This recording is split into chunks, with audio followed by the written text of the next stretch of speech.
to go over this. We have an overhand grip like this.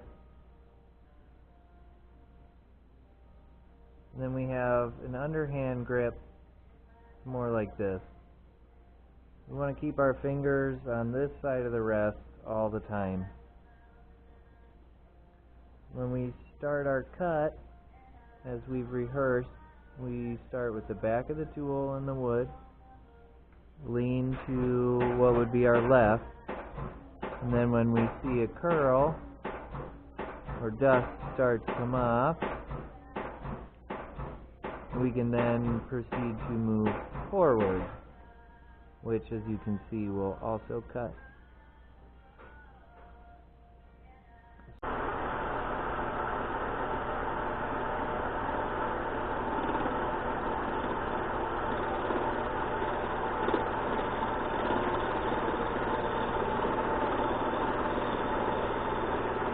I don't know if you can hear that sound, but that little bit of a hiss, that's the sound you're shooting for. And there's no need to move fast.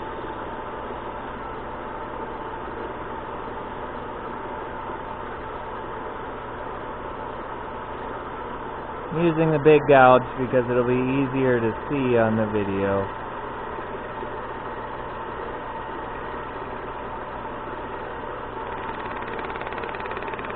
Got some mean grain separation there. Not sure what I'm going to do. So let's look at that cut. And this is a burl, so it's basically all end grain. But, I mean, not bad. There's a little bit of tear out here, a little bit of tear here. This whole area of the log has been in question from the start, but I got some tear out. I imagine lowering my speed will solve this. And tiny bit there, but for the most part we're doing pretty good. If this were a dry blank, you could start with 180 or 200 grit and sand all that out.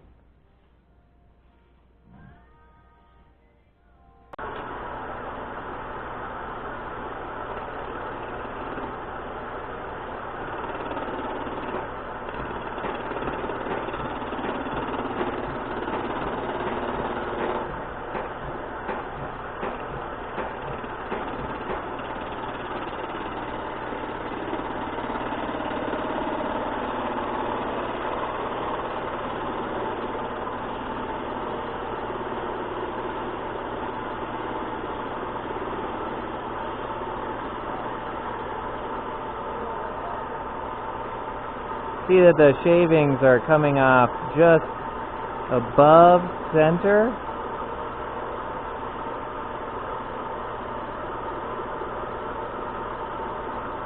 If we were to take a deeper cut, not sure why you can't see that one. But if we were to take a deeper cut, they would come off the travel side of center more. But in a shallower cut, they have a tendency to come off the top of center, or just above center, which isn't terrible. If you were to get your edge in here like this, you'd probably have a catch.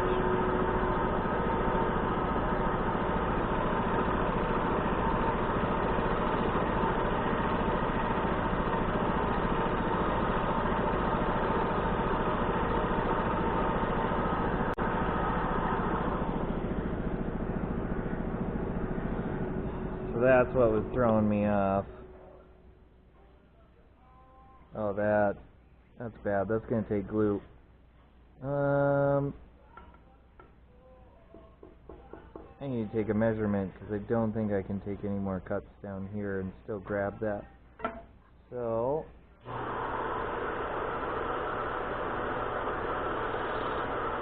just going to give it a mark.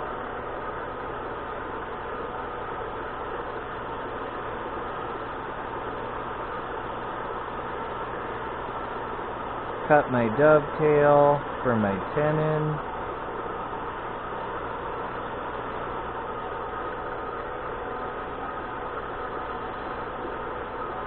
Call that a day.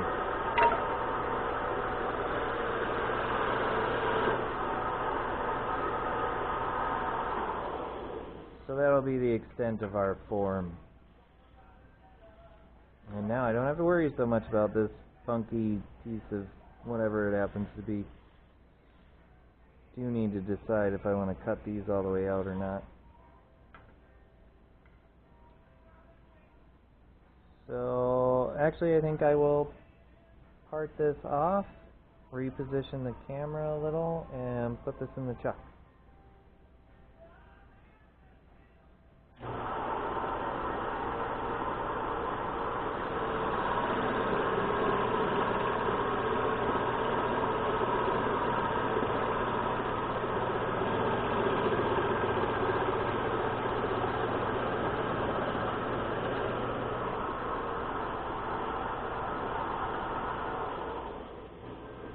Turn my speed down because I'm getting small. Cut some more. Now we're kind of getting wobbly. It's fighting with us. So we're going to turn the lathe off and get a handsaw.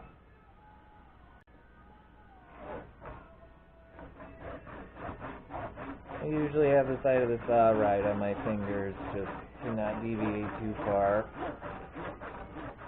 Or scuff up the bottom, because half the time I'm doing this on a finished piece. Found, so we're through.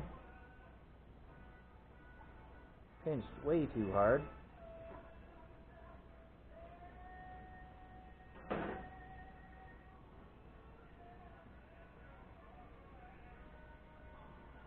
Live edge, I'll have to pick the bark off. There's our bottom.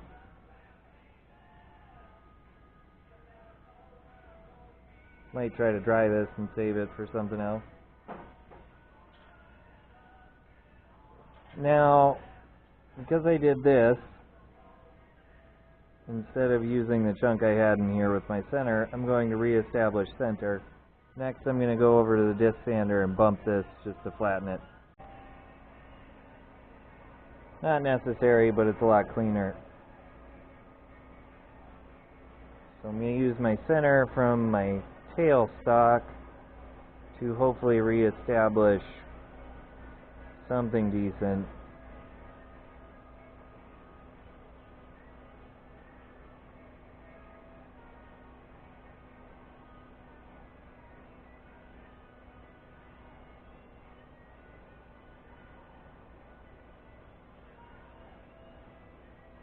Feel like I can live with that. So I'll drive it back into my spur just to get that one mark.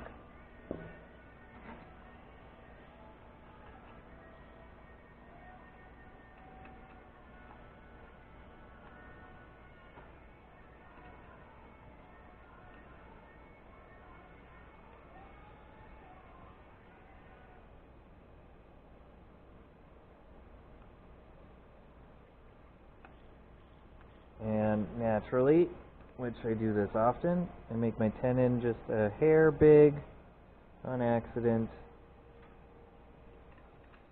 and generally use my tail stock to push it into the jaws. Just crush a little wood, it'll survive.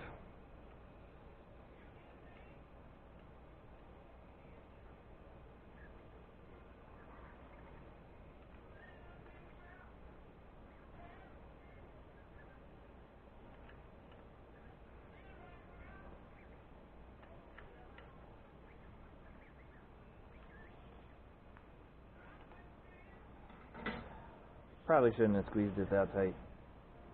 And give it a pass to true it because I moved it from one center to another.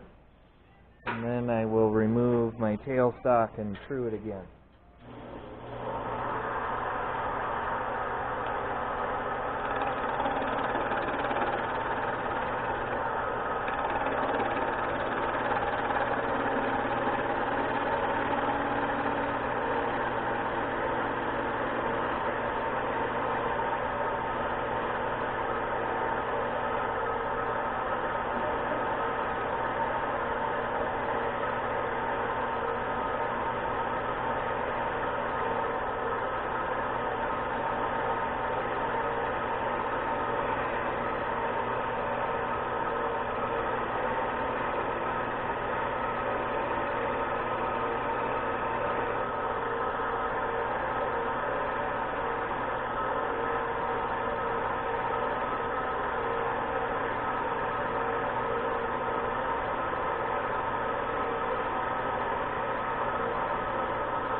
I'll just put a line here so that I have some kind of a buffer for while I'm turning the rest of the vessel.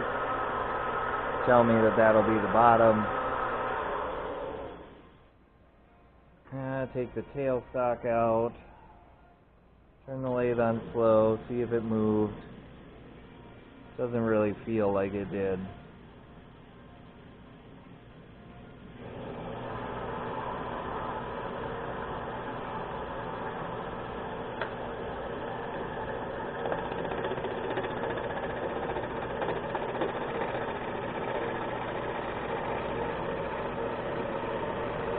But it did. I feel that it was slightly off center from the one that I cut with the tailstock in. So it still needs this secondary cleanup pass.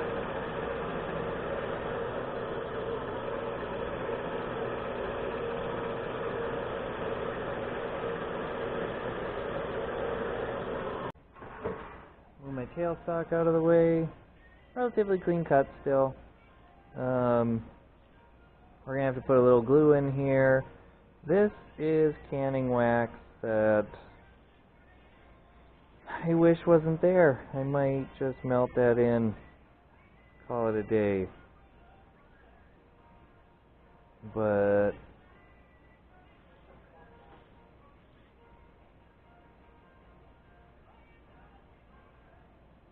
this is a little bit of grain separation, and this is as well.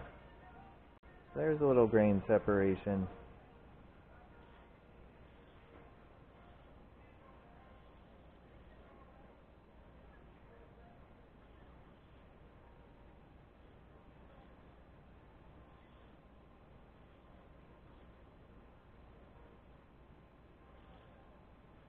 Alright, I'll get the super glue.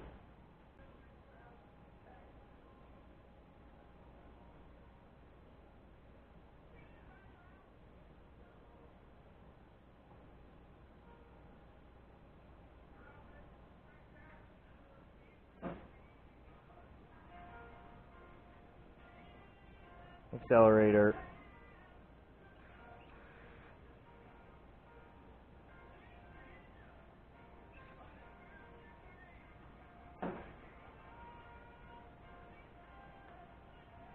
Pretty sure the accelerator is just acetone. Oh hey, new chunk of grain separation I didn't see.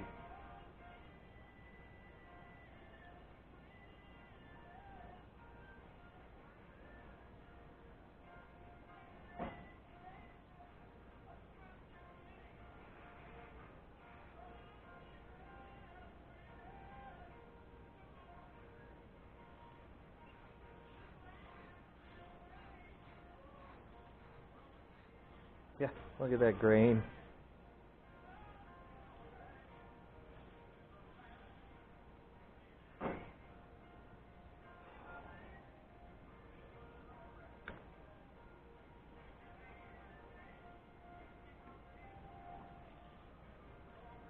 I'll wait a little bit, even with the accelerator, for the glue to set up deeper down.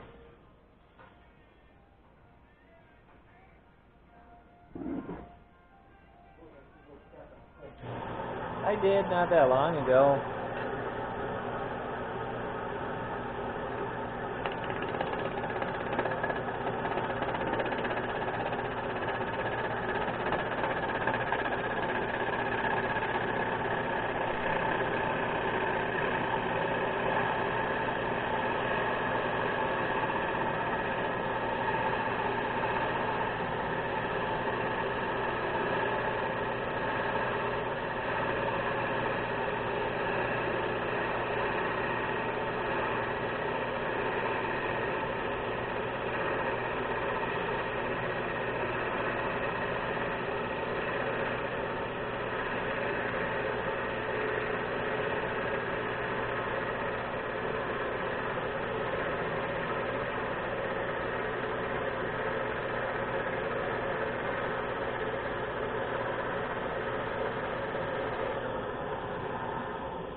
So I've almost gotten rid of my wax here. Obviously I cut out some of the super glue. As we go, we may add more, we may not. The bigger gouge I just sharpened and it's getting a better tool finish. This little one I'm more used to, but it looks like it could use a hair of love.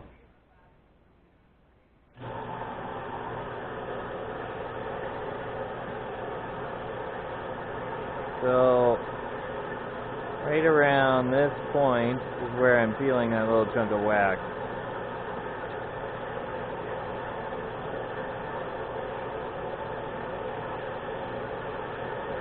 This is a grip I use often for small cuts or light work.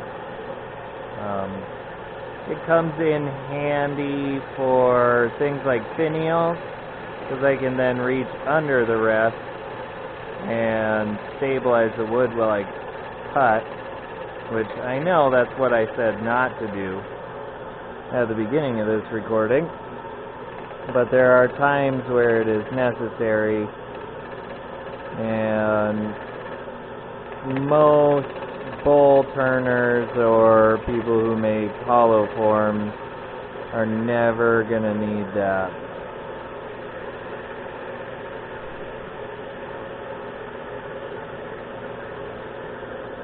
Alright, let's see what we got.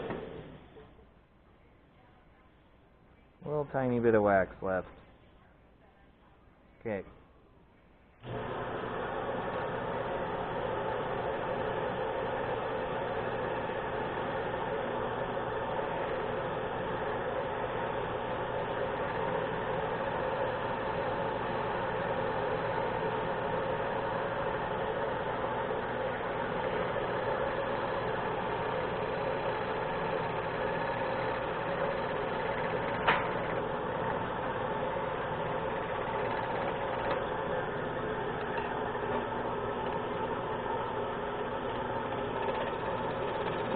Generally, with live edge, I like to come in from the top rather than continue a cut from the side off the end of it.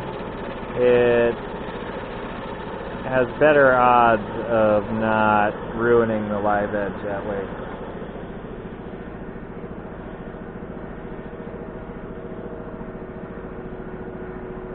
And there's still our little pocket of wax.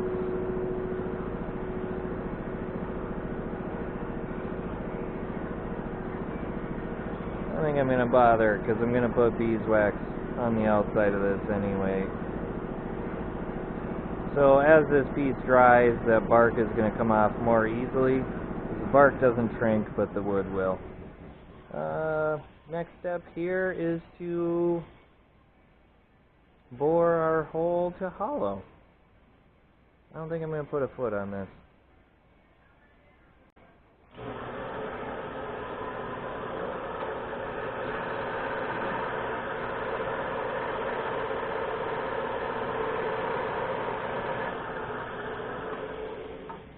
Reestablish where the bottom of the vase is going to be to take a measurement. I can go to the highest spot, and we're going to call this 4.5.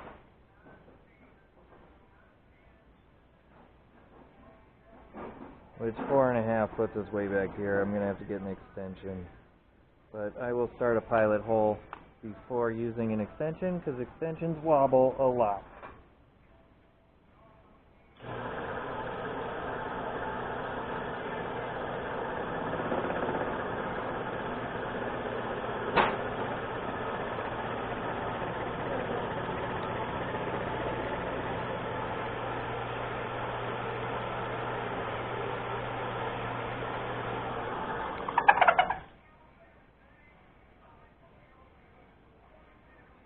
Let's see if we've got some of that grain.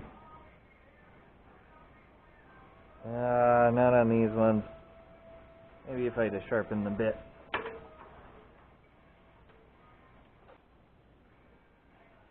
Alright, small extension didn't work, so a homemade 16-inch extension is going to do the job.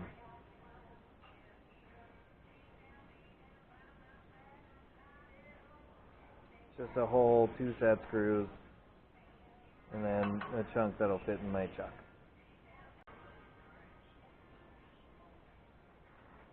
And I don't know if you can see it from your perspective, but this is why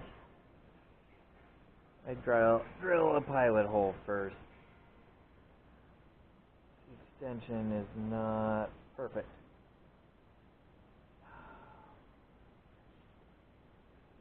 And we said the whole base was 4.5 inches deep. So we're going to say sink it down to these screws for now.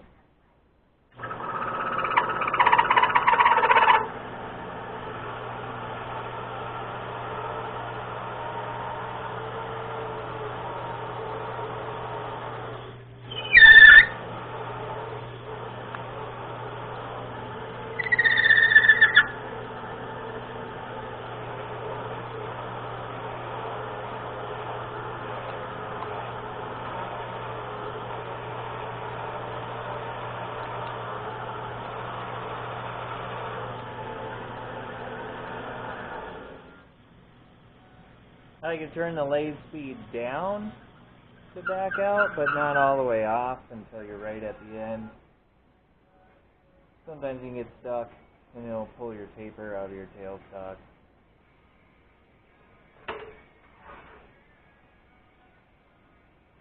Air hose would be convenient here. So that's a 3.5 inch hole. I'm going to go put a piece of tape on my bar. So I've got this little flap on here at 4 inches. So once the base starts to tickle that, I know I've gotten to the depth I want.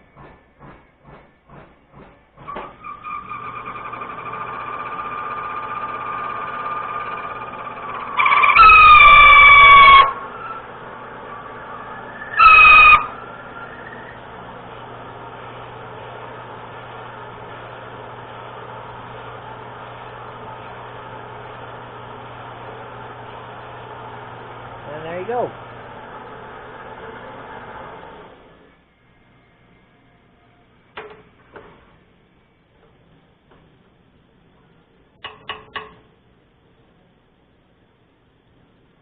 "16-inch extension."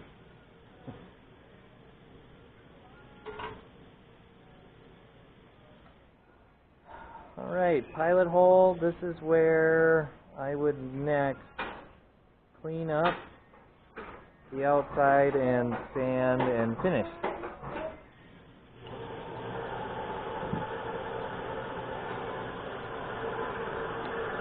So shear scraping generally fixes all problems.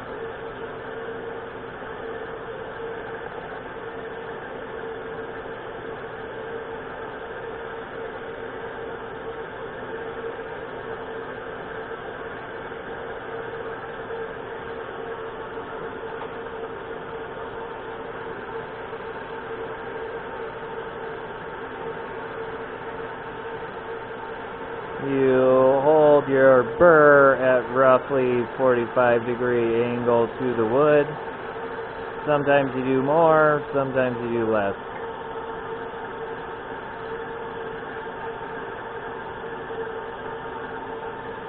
I want to see what that pass did. Could use another.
And, oh, that didn't make anything any better or worse, really.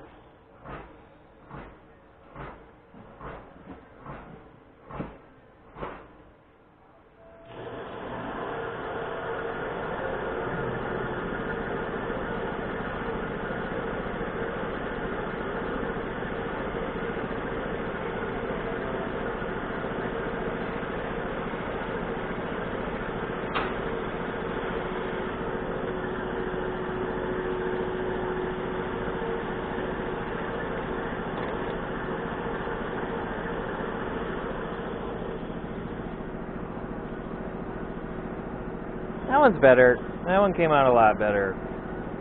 So what I learned there is it needs to be far greater than a 45.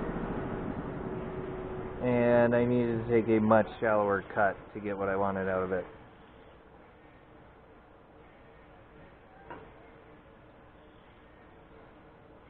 Sanding, the fun part.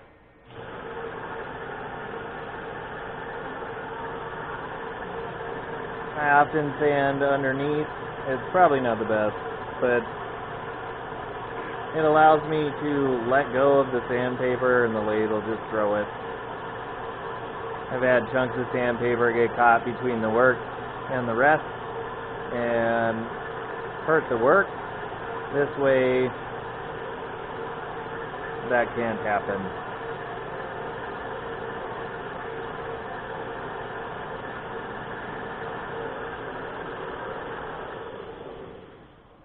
This wood's probably too wet to really even want to sand right now, and I've used this piece of sandpaper for a week. Hey, we have fresh sandpaper.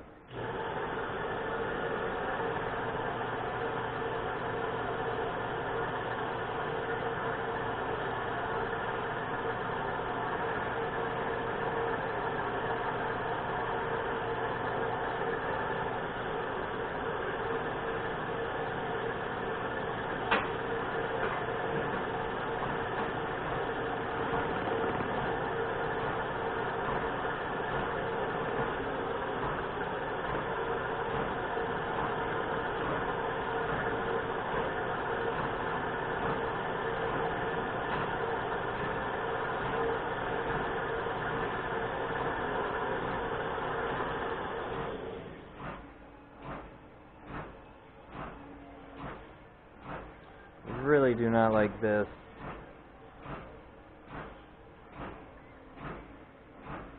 Not sure how I'm going to remedy that. I'm bouncing a lot because of that live edge, and that will deform the leading edge of the live edge, which you don't necessarily want. One thing you could do, I suppose,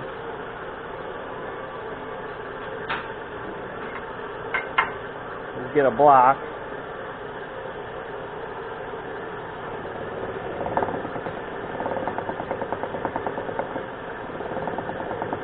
Oh, a wooden one would work better. Well, you get the idea.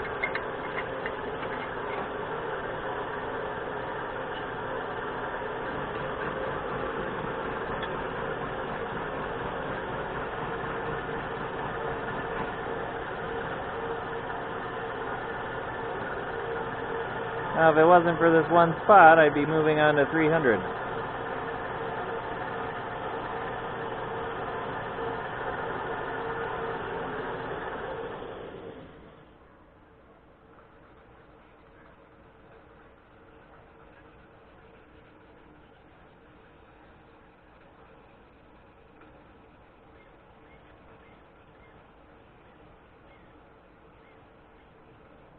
Okay, I got two of them.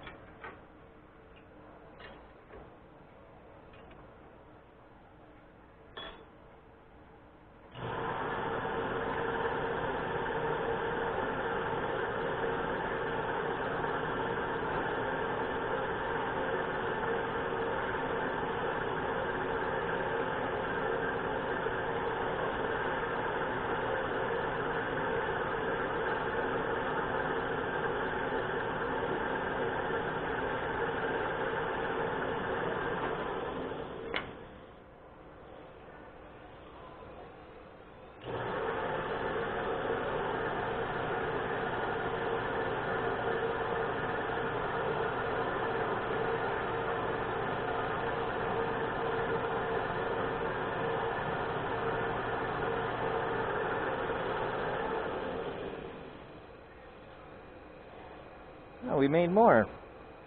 Go us. These look like they'll stand out better though.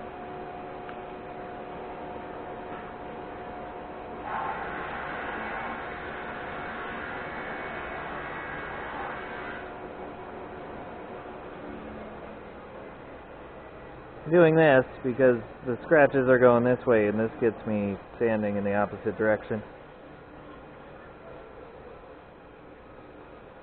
It can help hide sand scratches, and it's not a bad way to prep to move on to the next grit. As you see right here, we've got a little bit of deformation from coming around with that sandpaper, hitting this harder because we fell into that valley. And we're clean here because that's where we're still hitting it, but it kicks our hand away. We really should slow down our spindle speed to address this.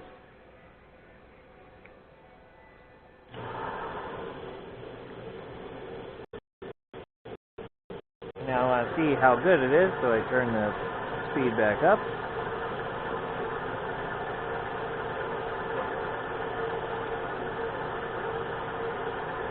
Kind of make it match the rest of the vessel.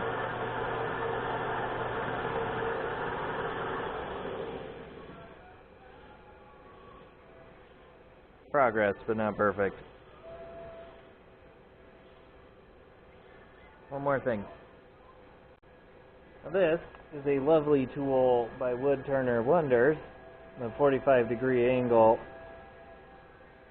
drill, but the real prize is these sanding pads. These are the best sanding pads for anything. You get a stiff one, a soft one, and they're roll-locks, so they just come off. And this, unlike what the yellow pad says, has 220 grit on it.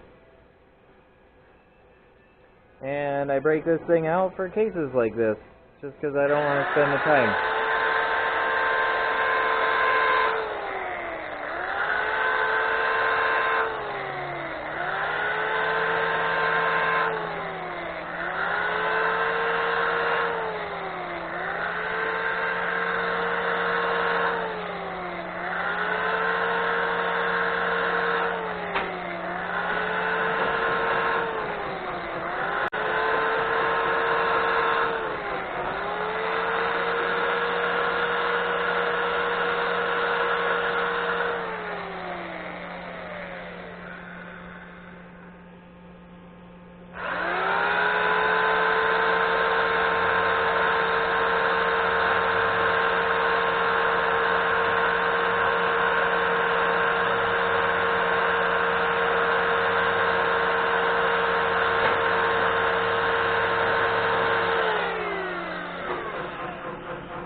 So we got a spot here, and we got a spot here.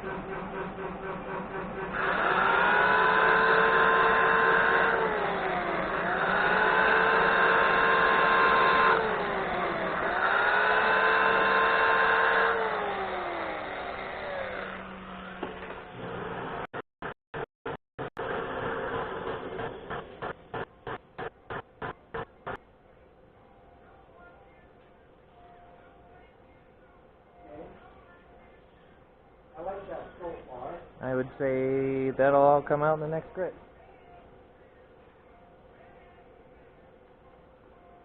We go 320. We use the fresh side.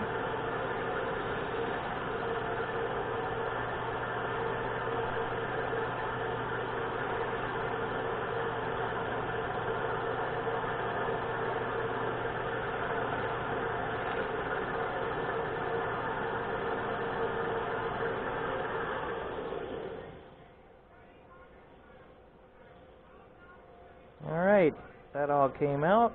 So we're going to go to 400 next, but I'm going to use the used side of my sandpaper to be an intermediary grit between 300 and 400.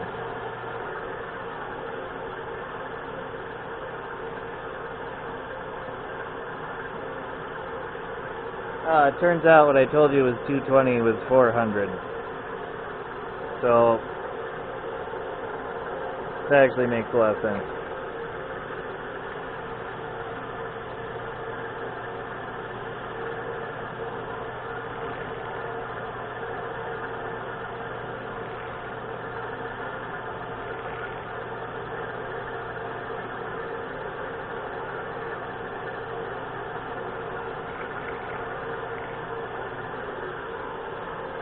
So I'm going to go from 4 to 6.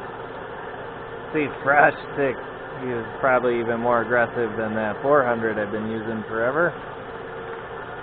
But it'll do. And we'll use up this 600. We used up a lot of it.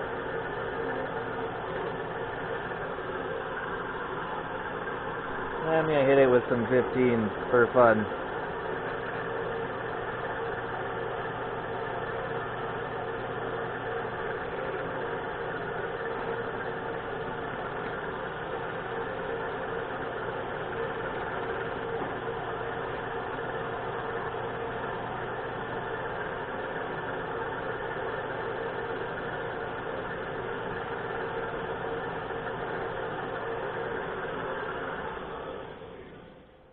And we have a sheen.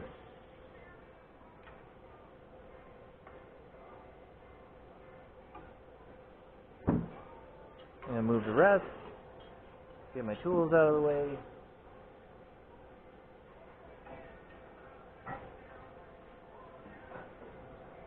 Put on my finish. Just a block of beeswax. Ordered like 10 pounds of it a while ago, and I've used maybe a pound so far. Now with live edge, beeswax is real tricky to apply. Does not necessarily go on. And beeswax or any block of wax is not ideal for anything thin. You could put it on the outside because you could put it on while it was still thick, but you couldn't get it on the inside without breaking it. However, that's all it takes to give it a heavy coat.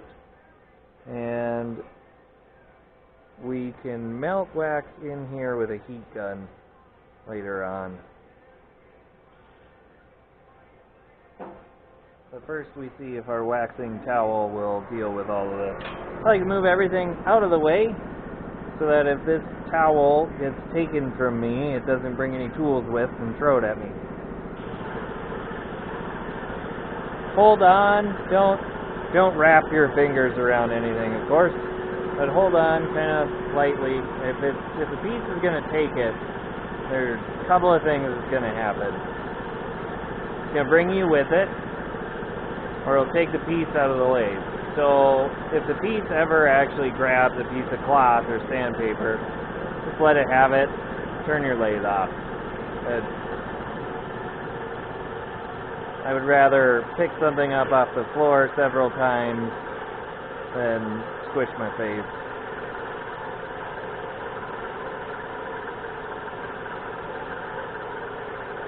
I had enough concussions in my time.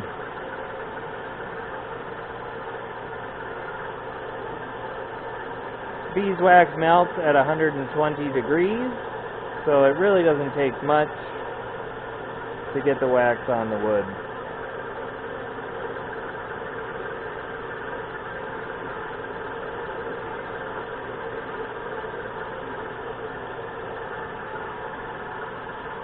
And oftentimes this towel has enough wax built up in it that it's enough to get the wax on the piece. Now this doesn't look ideal right now, but just give it a minute.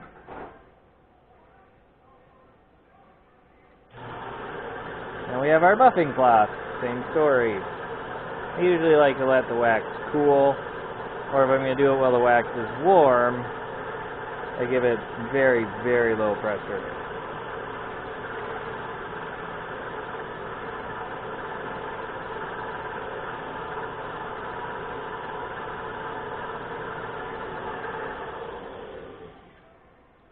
the fun thing about wax, these edges, I can just melt all that down. I'll hit it with a heat gun, it'll go away, it'll soak into the wood, it'll look fine. You don't want to melt it too much because it'll soak in much further, and it'll change the color of the wood, but there's options here. And then there's a couple of lines here. Once this cools, all it takes to fix it is just a little rub with a t-shirt. I used to use old t-shirts, now I have bags of old t-shirts I bought from Fleet. I feel kind of like an idiot, but all the t-shirts I have I still wear. And usually by the time it's time to turn them into garbage, they're not worth more than that.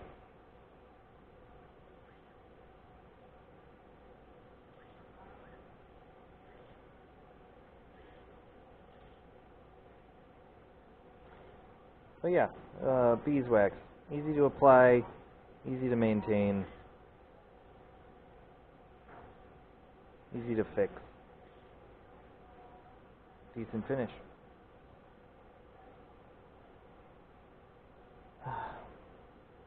Now I'm just going to hollow this guy out.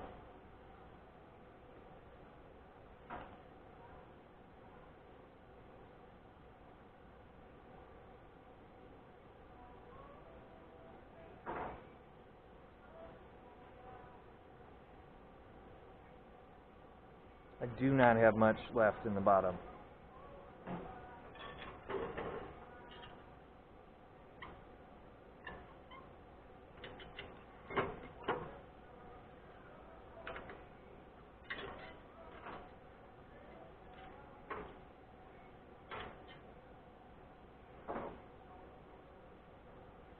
That should do it for the rest.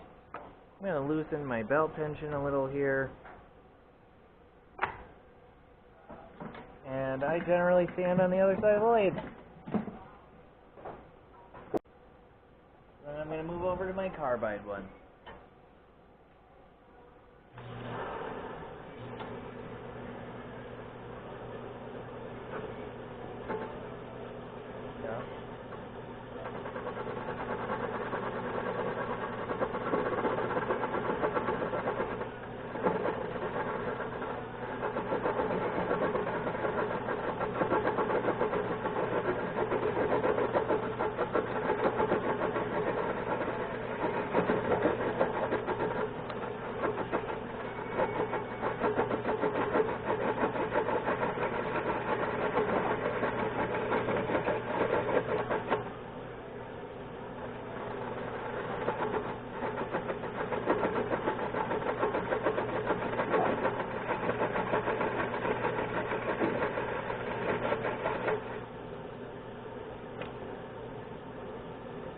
Now, an important thing about swan neck tools is you need to be that far over your rest to use them at all, or it will torque your tool right down and hurt you. Actually, I have a lump on the back of this finger from a torn tendon sheath from doing that once.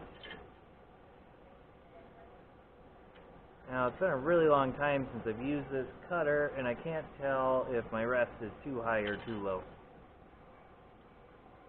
But it cuts good. I mean, there's a lot going on. Burl is a little harder material, but it is just all end grain.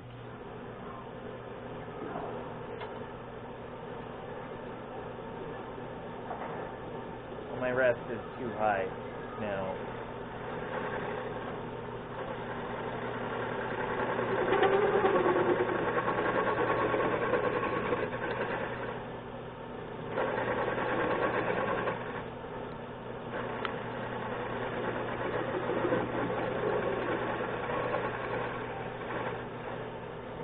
Alright, I will often turn the lathe off to take the tool out of a smaller borehole like this, just to not mess anything up.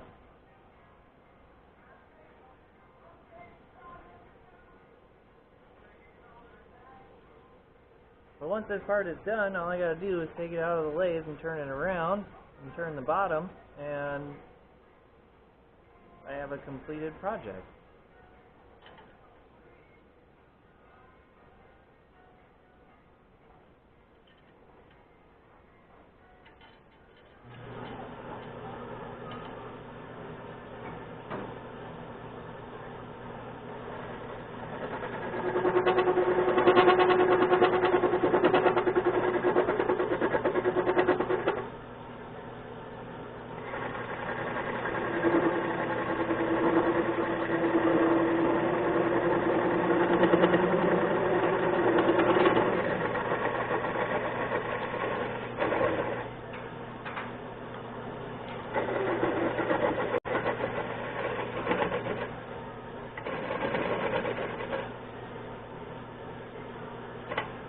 I have too much stuff inside the vessel.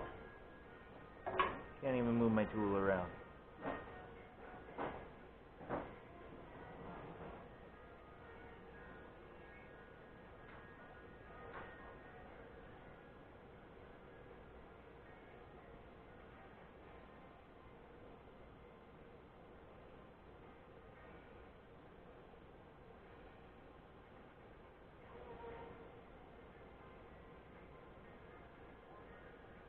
That's still pretty thick. Closing in on my wall.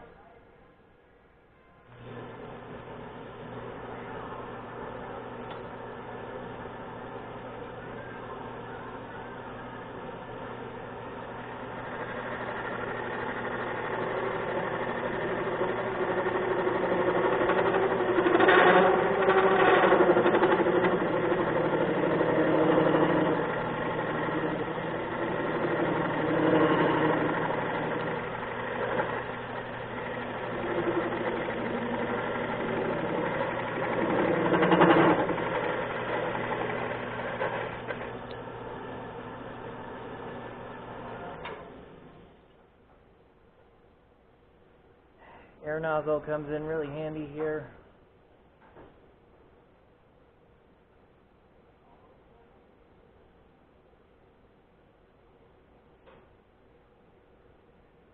I swear, if you're getting a good cut off a tool, you spend more time pulling sawdust out of a vessel than you do actually hollowing it.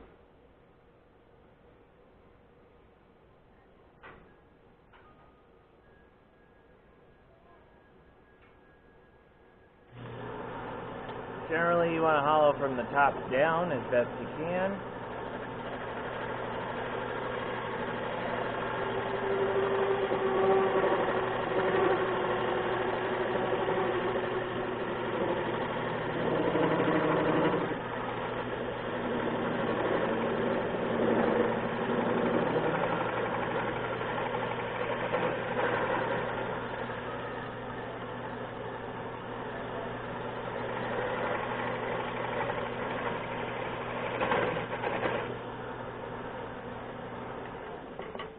Alright, I want to take measurements.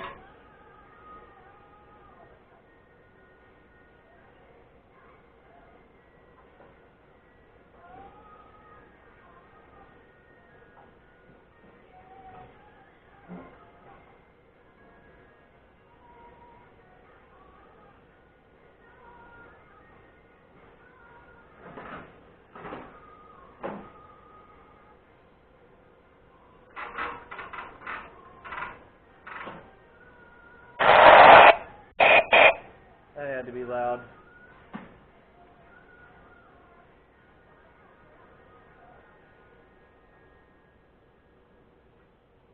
Oh, this is the thickness of, I think, that ash bowl I showed you last time you were here.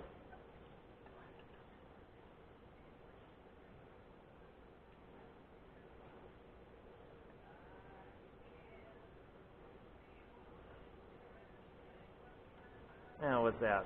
That's around a ½ inch.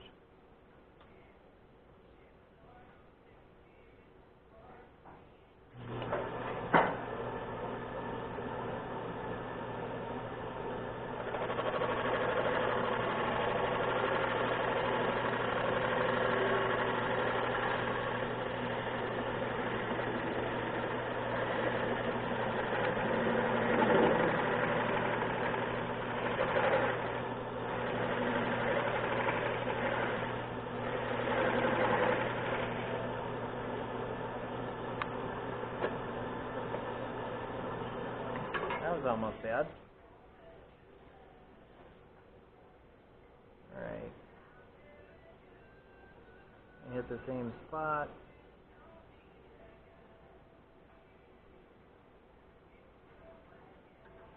That's not horrible. Closing in on a quarter.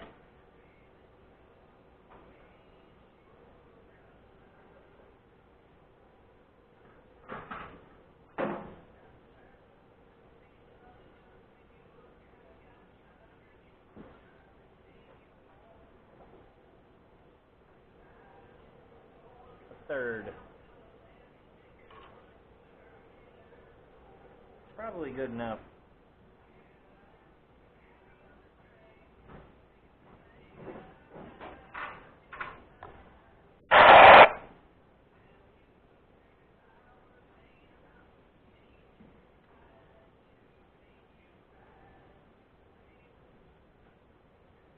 So that's our measurement up here. Oh, our measurement up here is actually smaller than that.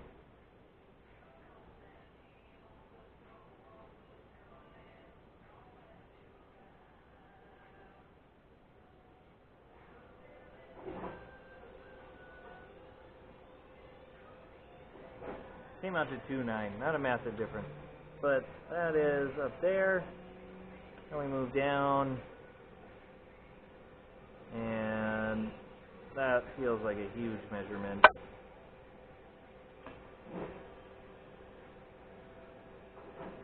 So just under that we have a lot of room.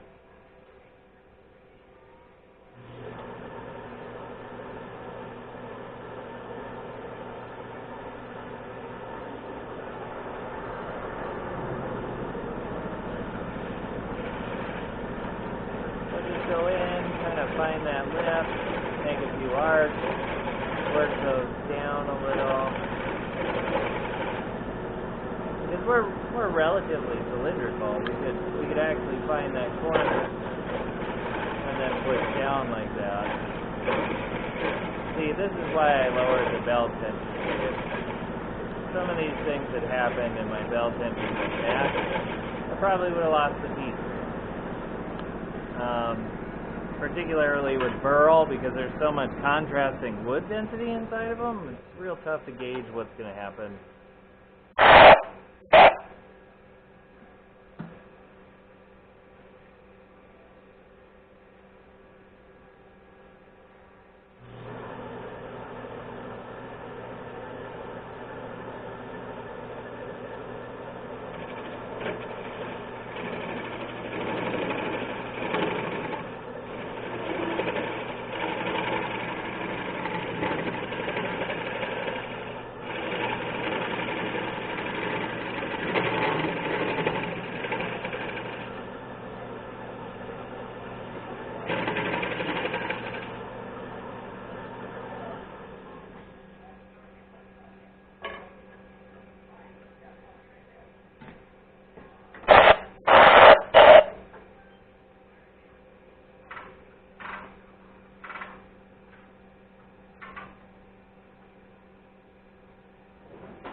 Right, so I am almost to the bottom.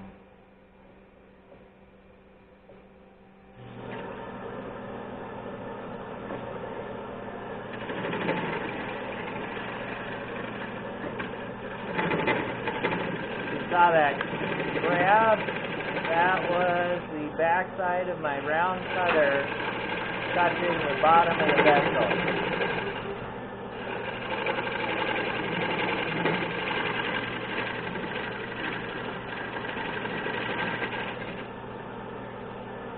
Turn the lathe off, clear the dust. This thing is so small, you don't get much time to work.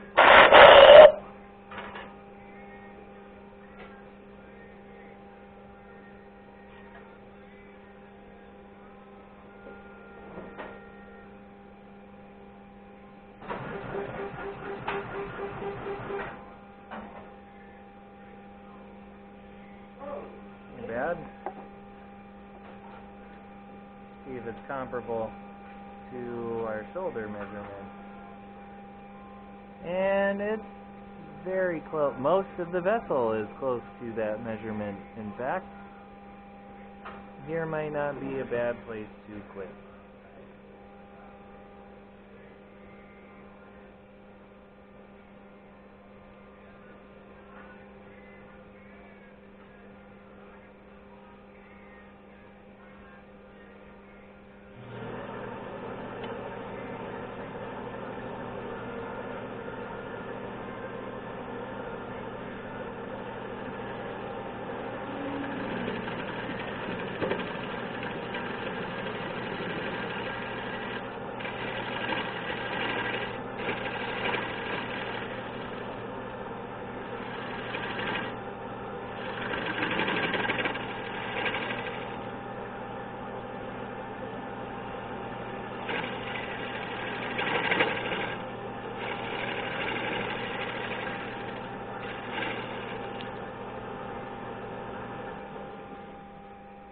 And that, to me, for this, should be it.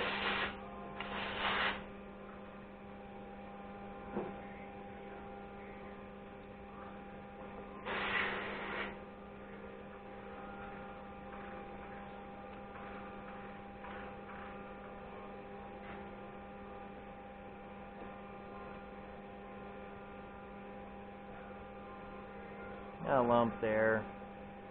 A sizable one, huh? But I feel that's within tolerance for what this is. I don't want to spend all day on it. Ow! That'll probably make me bleed.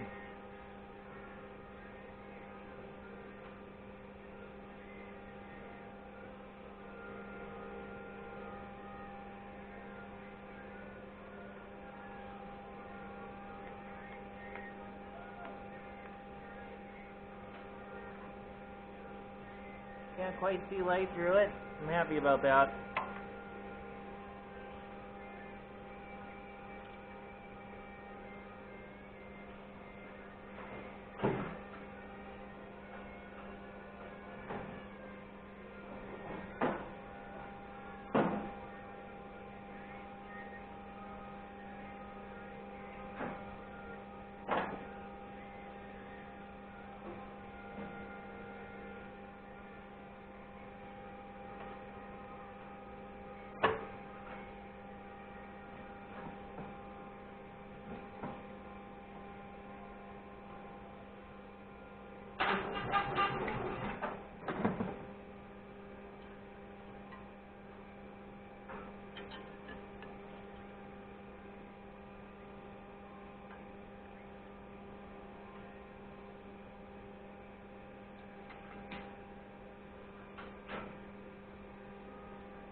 Not terrible inside finish.